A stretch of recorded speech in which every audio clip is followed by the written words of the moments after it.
Hello out there, I'm the oldest nerd with my take on Starfleet Academy's episode Vox and Excelso.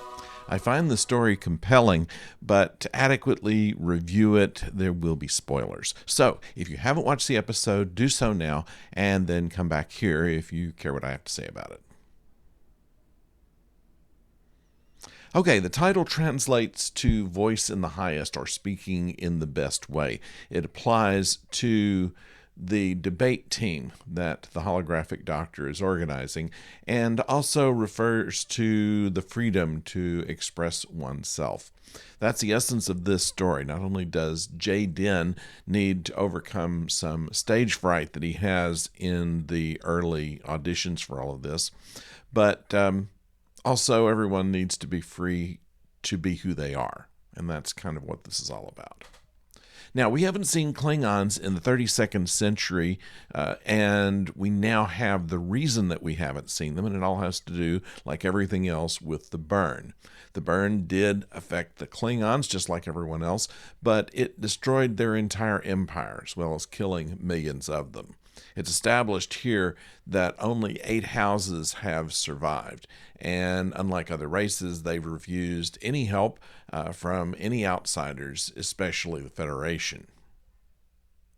Okay, to explain it, we flash back to 16 months ago on another planet. I forget the name of the planet, but Jaden's family are hunters and warriors who are schooled in the old ways of hunting and battle. They didn't seem to understand Jaden's desire to be a healer rather than a fighter, except for his older brother, who unfortunately paid the price for trying to encourage his brother to join Starfleet. Now we come back into the present, and the Klingons are near extinction, and they are refugees. They're on various places trying to continue their ways. And in this immediate situation, a ship containing members of the last great houses, including Jaden's family, has crashed. The Federation has found a planet that's very similar to their home planet, Kronos. Admiral Vance contacts Aki to ask her to talk to her old friend, the Klingon Chancellor, as he knows that they wouldn't respond through regular channels. And she has known him. He's 100 years old, so she's known him for quite some time. Her attempt, however, comes to pretty much nothing except for getting drunk with him and probably spending the night. They don't really make that clear. It's only during the debate competition in which the students want to debate the Klingon situation that a solution is arrived at. Jaden, who has some help from Darum, who provides him with some stress relief exercises, voices why the Klingons don't want help, especially if it's forced on them, as some of the debaters might have suggested. In the Klingon culture, honor is the defining aspect of being Klingon. We've established that from way back in TNG. Klingons are self-sufficient, and they gain by conquest. Jaden did not fully understand this until he was visited by Cadet Master Thuk, who, of course, is half Klingon. Jaden's father's reaction to his refusal to follow the family tradition, apparently, was a symbolic loss of a battle to his son, who fought with honor against his father's wishes. It takes a lot of guts to basically tell his father straight to his face, I don't want your way of life. In fact, his father did not reject him as he thought, but rather respected him.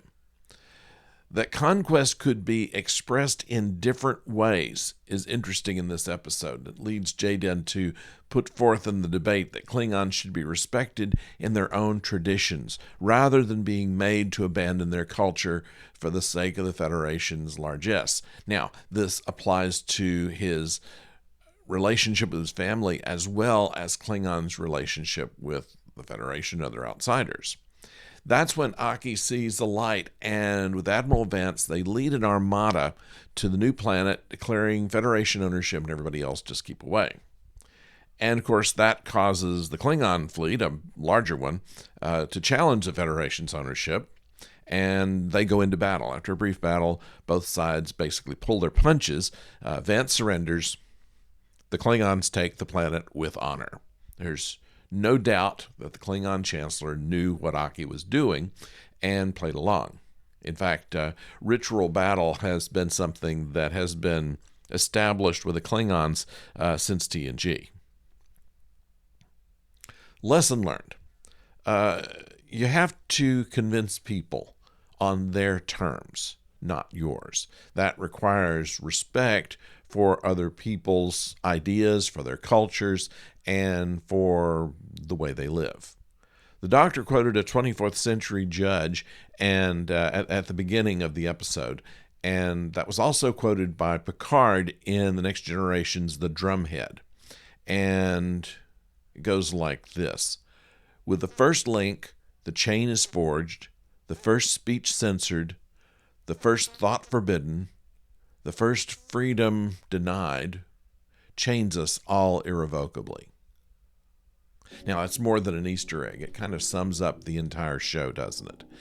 It's a good, well-written show, this one. And once again, the idea that I had before, if you have this ensemble work as an ensemble, the show will work. And I believe that it does. So don't forget to subscribe if you've not as yet. Please click a like if you will. We'll be back on Tuesday with another review for Farscape. On Thursday, we'll be talking movies with Professor O, this time AI. So until next time, thank you for joining us, and don't go far.